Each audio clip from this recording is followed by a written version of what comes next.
Hey everyone, and welcome back to the channel. Today, we're diving into a story that many of you might find painfully familiar. It's a story about love, distance, and the devastating moment when you realize the person you trust most isn't who you thought they were. This is Mark's story. Mark and Sarah had been married for 8 years. To everyone who knew them, they were the perfect couple. They had built a beautiful life together, renovating their dream home, traveling, and sharing countless inside jokes. Mark thought their bond was unbreakable. He loved Sarah more than anything, and he believed she felt the same way. But over the last year, a subtle chill had crept into their home. The laughter didn't come as easily, the late-night talks became shorter, and the comfortable silence they once shared now felt heavy and strained. Sarah seemed distant, lost in her own world. When Mark tried to talk to her about it, she'd just sigh and say she was stressed from work or just tired. He tried to be understanding, giving her space, cooking her favorite meals, and suggesting weekend getaways to reconnect. But nothing seemed to work. The gap between them just kept widening. One evening, Sarah sat him down. Her eyes wouldn't meet his. She said, "Mark, I think I need some space." The words hit him like a physical blow. Space. They lived in the same house, shared the same bed. What did that even mean? She explained that she felt lost, that she needed to find herself again, and that maybe some time apart would help them appreciate each other more. She suggested she stay with her sister for a few weeks. Mark's heart sank, but he loved her. If this was what she needed to be happy, he had to let her try. He helped her pack a bag, his hands shaking as he folded her clothes. As he kissed her goodbye at the door, he whispered, "I love you. Just come back to me." She gave him a weak smile and said, "I'll call you." The first few days were agonizing. The house was silent, a constant echoing reminder of her absence. Mark threw himself into work, trying to keep his mind busy. He'd text her good morning and good night, but her replies were often short and delayed. He kept telling himself to be patient, to trust the process.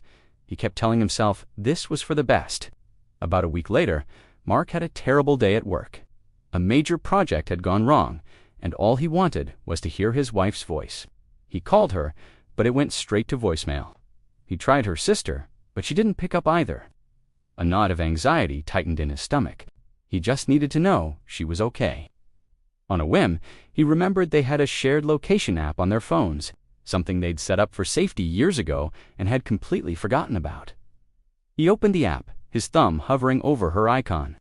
A part of him felt guilty, like he was invading her privacy, but the worry was overwhelming. He tapped it. The map loaded, and the pin dropped.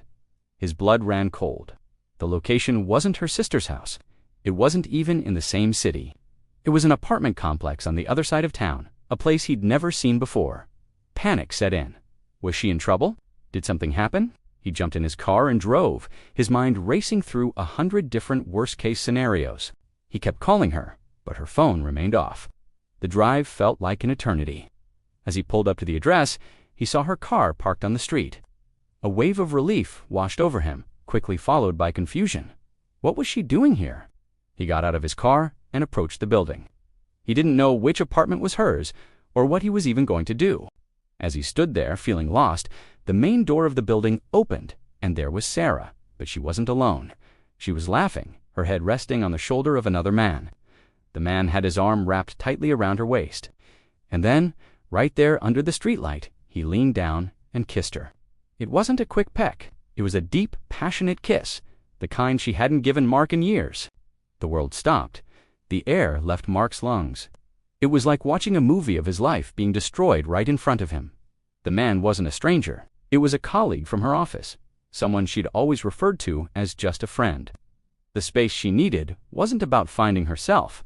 It was about making room for someone else. Sarah finally saw him. The smile vanished from her face, replaced by a mask of pure shock and horror. The man beside her looked confused.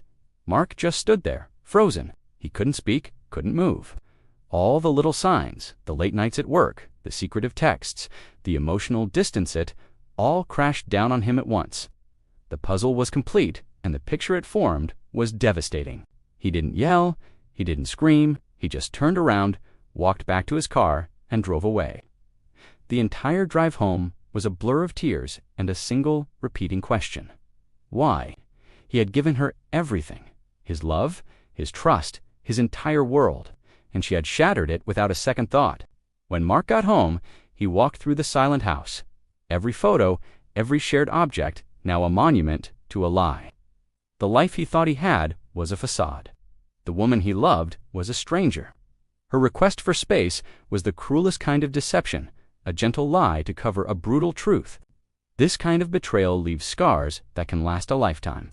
It shatters your ability to trust, not just others, but your own judgment.